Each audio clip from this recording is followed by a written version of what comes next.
معنا المهندس مجدي الصباغ، هو نائب رئيس السكة الحديد. مهندس مجدي، برحب بحضرتك.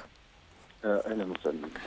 اولا تعليقكم على هذا الحادث، وثانيا يمكن احنا سمعنا كلام سائق القطار. يعني هل من المعتاد انه سائق القطار ينزل ويسيب الجرار شغال يا فندم؟ طبعا بنبلغ الاول تعزينا لاسر المتوفيين، وبنتمنى طبعا الشفاء العاجل للمصابين في الحادث اليوم. بالنسبه لحضرتك لنزول السواق من الجرار، طبعا ده مش مسموح، ان طبعا الجرار يكون موجود داير الجرار والسواق ينزل من الجرار، ده الكلام ده طبعا مرفوض. طيب يعني دلوقتي اللي بيحصل، الاجراءات اللي اتخذت، اخر التطورات، يعني احنا يمكن كان معانا مشهد وشفنا محيط المكان في الوقت الحالي.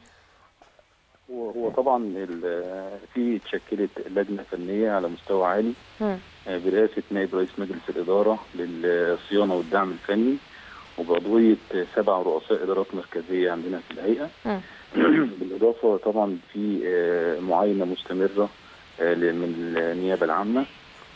في حضرتك معالي الوزير كلف جامعه القاهره يعينوا المنشأ اللي هو المبنى الملاصق لرصيف 6 اللي حصل فيه التصادم بتاع الجرار، وبالفعل جات اساتذه جامعه القاهره النهارده كنا موجودين معاهم لمعاينه هذا المبنى، وفي انتظار طبعا تقرير النيابه النهائي واللجنه الفنيه ان شاء الله المفكره يعني. طيب مهندس مجدي، يعني احنا لسه كنا بنقول انه مهما امتلكنا، وبالفعل كان هناك تطوير في منظومه النقل السنين اللي فاتت، ولكن مهما امتلكنا من تطوير ومن يعني حتى لو في سكه حديد متطوره، مع وجود عامل بشري واهمال هنتعرض لمزيد من الكوارث. وبالتالي العامل البشري يا فندم وتطويره يعني وان احنا نعيد تاهيله، ايه المطلوب في المرحله دي وبعد هذه الحادثه عشان بالفعل نستفيد من اخطائنا؟ العامل البشري موجود معنا حاليا، العامل البشري موجود معنا حاليا. فيما يخص موضوع التطوير، هيئه سكه الحديد حاليا قايمه باعمال مشروعات كبيره جدا على مستوى قطاعات الهيئه المختلفه. بالنسبه للسواق او طوائف التشغيل، حاليا بيتم عمل تدريب مستمره لهم. في كمان دورات تذكاريه بتتم بصوره دوريه على السواق وعلى قائد القطار والمساعد بتاعه وعمال هندسه السكه والتشغيل، كل طوائف التشغيل. ده الكلام ده بيتم عندنا في معهد كبير جدا، يعتبر معهد عالمي، معهد وردان. ده بيتم بالفعل يعني. في قطاع بالكامل مسؤول عن هذا الامر، قطاع الموارد البشريه للسكه الحديد.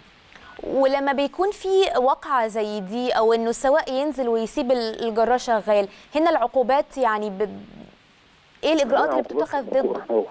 لا، عقوبات صارمه، يعني عقوبات صارمه. على فكره احنا لائحه الجزاءات الخاصه بالسكه الحديد تم تعديلها وتم مضاعفه الجزاءات الخاصه بهذه اللائحه قريب يعني. انما فيما يخص التحقيقات الجاريه حاليا طبعا منتظرين قرار النيابه النهائي والعقوبات اللي بتتمثل في المرتكب هذا الخطأ الشنيع يعني. طيب انا بشكرك شكرا جزيلا مهندس مجدي الصباغ، نائب رئيس السكه الحديد.